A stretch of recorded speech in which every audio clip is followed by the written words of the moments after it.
Dan seperti apa perkembangan investigasi pagar misterius yang membentang di perairan Tangerang? Sudah bergabung bersama kami staf khusus Menteri KKP bidang Humas dan Komunikasi Publik, Doni Ismanto Darwin. Selamat sore, Mas Doni. Sore, Mas. Ya, Mas Doni, bisa Anda jelaskan sejauh ini seperti apa perkembangan investigasi dan juga audit? Khususnya soal motif dari pelaku atau dalang di balik pagar laut ini, Mas Doni. Oke, pertama-tama saya ucapkan terima kasih. Tapi saya koreksi dulu tadi reporternya Metro. Kita tidak pernah mengeluarkan izin segel. Kita menyegel, bukan izin segel. Segel nggak ada izinnya ya. Itu kita koreksi biar nanti publik ya nggak mislead dengan informasi yang diberikan. Baik. Terus terkait dengan status investigasi, namanya ongoing investigasi, tentu kita tidak bisa membuka semuanya ke publik. Tetapi ini kan kita baru segel, baru kemarin, dan ini belum juga 24 jam dari sejak kita segel.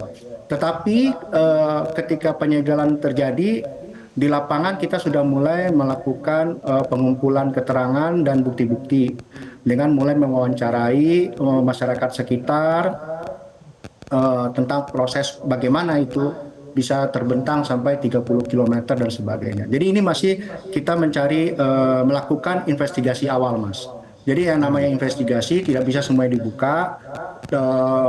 Kalau kita laporin terus ke publik ini nanti yang orangnya malah nggak muncul-muncul kan, gitu loh. Jadi tapi percayalah, hal yang kita lakukan kemarin itu bagian dari proses penegakan hukum. Penegakan hukum apa? Kita ingin menunjukkan sesuai instruksi dari Pak Menteri Sakti Wahyu Trenggono kepada Dirjen PSDKP kami, tunjukkan negara hadir dulu. Nah, dengan negara hadir itu apa? Kita lakukan penyegelan. Kan sekarang yang diributin orang, kok cuman disegel? Ini kan bagian dari setiap tahapan penegakan hukum. Penegakan hukum itu kan nggak bisa kita datang tiba-tiba, oh kita bongkar. Bagaimana kita bongkar? Kita harus tahu dulu. Makanya kita freeze dulu. Kita freeze dan kita segel. Nanti tahapannya ada. Tahapan-tahapan berikut dari penegakan hukum. Begitu, Mas. Tapi selama ini pengawasan yang dilakukan oleh KKP seperti apa? Karena dari bulan Agustus yang tadinya membentang 7 km, hanya dalam waktu sekitar 4-5 bulan ini sampai 30 meter. Ini bagaimana KKP dalam melakukan pengawasan sejauh ini? Oh, kita dalam melakukan pengawasan ini, Mas, kan kita kolaboratif ya. Kolaboratif, lintas kementerian, melibatkan pemerintah daerah, bahkan ke tingkatan masyarakat. Kita ada namanya kelompok masyarakat pengawas, Pokmaswas. Kita ini tahu dari Pokmaswas. Pokmaswas kalau dilihat ya, kalau teman-teman Metro melakukan tracing di media sosial, itu video pertama itu beberapa video yang viral itu justru dari Pokmaswas yang menjadi mitranya KKP. Kita itu sudah turun dan kami kan juga sudah turun bersama DKP, bersama aparat penegak hukum lainnya ketika ditemukan pertama kali ini pagar ini yang misterius itu. Terus kan dia bertambah, yang namanya ini kan lintas kementerian harus kolaborasi dan kita melakukan terus koordinasi.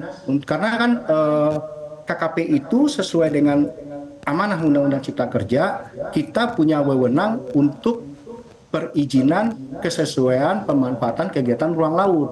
Ya, jadi kita menjaga ruang lautnya.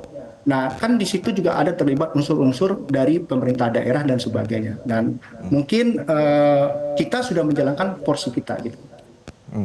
Baik. Lalu untuk target investigasi dan juga audit ini, targetnya kapan selesai, Mas Doni?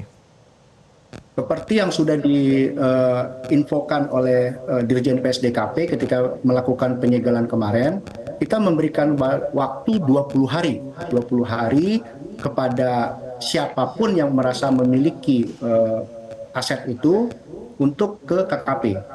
Tapi kalau nggak ada, ya kita bongkar gitu. Tapi kita kan ini lagi investigasi lagi berjalan nih. Saya nggak bisa buka semua lah cara kita melakukan penyelidikan, itu kan nggak boleh. Yang jelas jika diketahui nanti siapa pelakunya akan ada sanksi atau seperti apa tindak lanjut dari KKP selain membongkar pagar laut tersebut? Ya kalau sesuai amanah Undang-Undang Ciptaker, kita kan punya wewenang melakukan sanksi administratif, kita bisa denda seperti itu, Mas. Sanksi denda ya, Mas Doni? Ya, ya nanti kalau kita lihat dia apa ini dia misalnya ternyata ini bisa merubah lingkungan hidup dan sebagainya, kan itu ada undang-undang lain yang dia ikut langgar kan, seperti tadi yang di cuplikan video salah satu pejabat tadi yang bicara ada potensi-potensi undang-undang lain yang dia langgar, ya itu dia bisa kena juga, Mas. Baik. Lalu tanggal 7 Januari lalu, kalau tidak salah ini ada diskusi publik ya yang digelar KKP. Saat itu apa saja hasil dari diskusi itu? Khususnya keluhan dari warga pesisir seperti apa, Mas Doni? Ya keluhannya ya itu. Tadi kan kalau dibilang kok ini nggak tahu, makanya kita bikin FGD itu untuk sebagai bagian dari langkah kolaborasi untuk memastikan oke ini semua ternyata semua terkena dampak ini gimana gitu loh. Nah ini kan salah satu yang membuat ini menjadi makin mendapat atensi publik karena ada diskusi publik itu kan gitu loh. Ini terangkat ke media. Nah itu bagian dari transparansi sesuai instruksi Pak Menteri sendiri yang kepada kita selalu kalau urusan ekologi kita harus tegas. Nah jadi dari FGD itu para nelayan mengeluh, penangkar kerang hijau mengeluh juga. Jadi semua yang memanfaatkan ruang laut di daerah situ merasa terganggu. Itulah kesimpulan sederhananya. Seberapa besar sih Mas kerugian yang dialami oleh negara dari pagar laut yang bisa membentang sampai 30 km ini? Saya nggak punya hitungan seperti ombudsman, tapi kalau ombudsman sudah punya, tapi kita punya hitungan jumlah nelayan yang ada di sana itu sekitar 3.800-an, terus ada penangkar kerang juga sekitar ratusan juga gitu loh. Jadi ya kalau pelaku usaha kita punya, tapi kan angka dari ombudsman tadi sudah keluar ya disebutin. Saya mungkin itu bisa jadi salah satu rujukan juga.